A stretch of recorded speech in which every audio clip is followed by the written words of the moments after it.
The 1980s are often remembered for some of the bold moves that were taken. From the space shuttle and MTV to the fall of communism, the decade was full of changes. However, not everything was a hit, and the 1980s saw its share of bad designs and styles. The automotive industry was no exception. The 1980 Chevrolet Citation was GM's attempt at competing with the slick European hatchbacks. But this vehicle proved to be unreliable, which was shocking considering it had the name Citation. In reality, the police should have issued a citation to anyone driving this vehicle because it was so darn ugly. The 1983 Glen Frome Facet was a unique-looking car to say the least. I'm not sure what's going on here, but it looks like it had pieces from numerous cars and it had some sort of genetic disorder. This car was from a British company that customized vehicles for rich Middle Eastern clients. They sold it for £55,000, which was about $82,000 at the time. If you bought this ugly car, then it was proof that you had way too much money. The 1980 Toyota Corolla Tercel was definitely a mouthful to say. Was it a Corolla or a Tercel? Who knows, but it was an ugly compact car. They really looked cheap, and they sure didn't win over many people.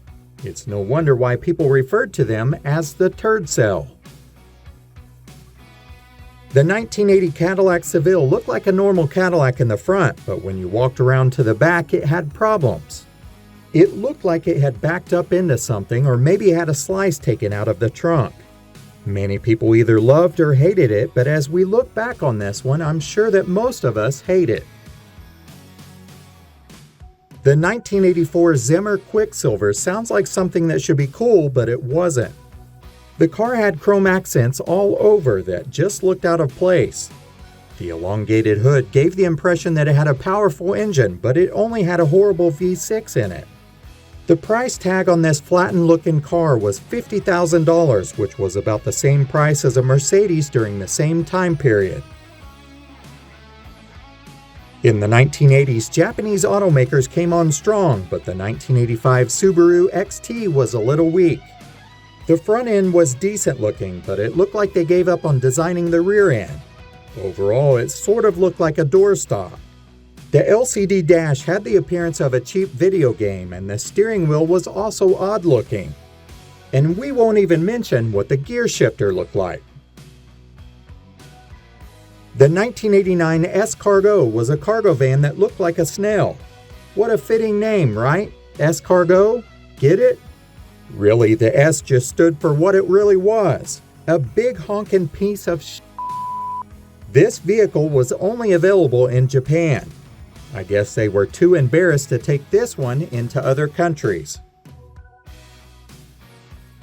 In 1987, Nissan came out with another bad creation. The Nissan Pulsar NX is a perfect example of what not to do in a car. Its claim to fame was that it had an interchangeable rear hatch.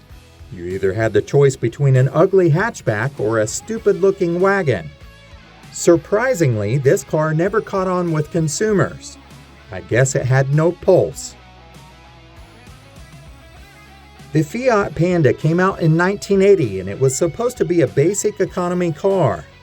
But they basically created something that was only cutting corners on quality. The car had straight-edge sheet metal and the bumpers were unpainted. The seats were highly uncomfortable and the car itself looked like a disposable Polaroid camera. And what's going on with the grill intake that's only on one side? For some reason, Fiat kept this litter box in production for 23 years. Thankfully, this one never made it to the US, but the Nissan 1400 pickup was sold in South Africa. Not only was it ugly, but the cab was very small. People who were taller than 5 foot 9 inches had trouble squeezing into this high-performance donkey cart. The 1981 Maserati Biturbo was supposed to be sleek and sexy, but in reality they were underpowered and a pain to work on. That was important to know because they were unreliable as well. I'm not quite sure what they were trying to accomplish with this one, but it checks all the boxes for one terrible car. Cadillac went to an all-new low with the 1982 Cadillac Cimarron. You've probably forgotten about these, and for good reason. They were extremely ugly and almost pulled the company down the drain.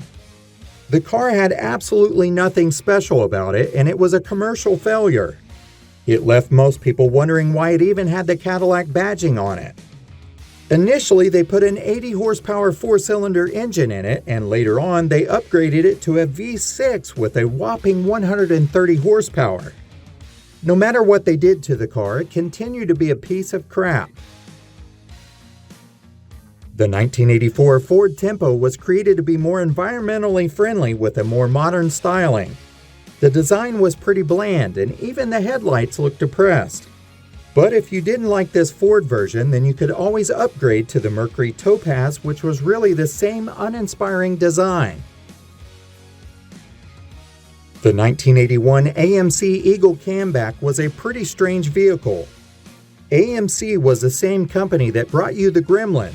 By the 1980s, the company had many vehicles that were outdated and they were beginning to have financial troubles. But one successful thing that they did have was the Jeep division.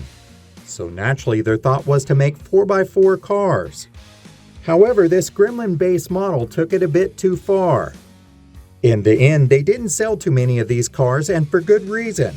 Who wants a Gremlin on stilts with outdated colors? Alfa Romeo came out with a Milano in 1985. It was supposed to be a larger car, but it was then determined that it needed to be smaller. It's pretty clear that they didn't know what to do with this one. But hey, this particular model has racing stripes, and it makes it all better, right? Hyundai's breakthrough car into the American market was the 1985 XL. It did not win any beauty contests, but the affordable price of $4,995 helped it to sell 168,000 units during its first year, which solidified the South Korean brand. However, no one is showing these at classic car meets, which means that they are just better off rusting away in junkyards. In the 1980s, the Ford Thunderbird was showing out the Monte Carlo in the NASCAR racing. In an effort to make it more aerodynamic, GM released the Aero Coupe on the Monte Carlo in 1986, as well as the Pontiac Grand Prix 2+2. It really had the appearance like they just slapped extra glass on the rear rather than engineering something better in a proper build. They were actually odd looking, and thankfully this didn't stick around. Believe it or not, there are actually some car fanatics that love these. The Lincoln Mark VII was basically an upscale version of the Ford Thunderbird and Mercury Cougar. The LSC model had the same engine as the Mustang GT, but the overall styling was a bit off. It sported chrome overhangs that stuck out on both ends, and the trunk was just plain ugly. There were quite a few of these on the road, but that certainly did not mean that they were good looking.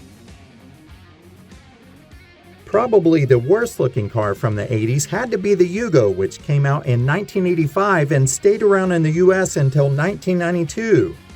The Hugo 45 came with a 1.0-liter engine that had 45 horsepower. Later on, Hugo souped them up with a 1.3-liter engine that had a high output of 65 horsepower.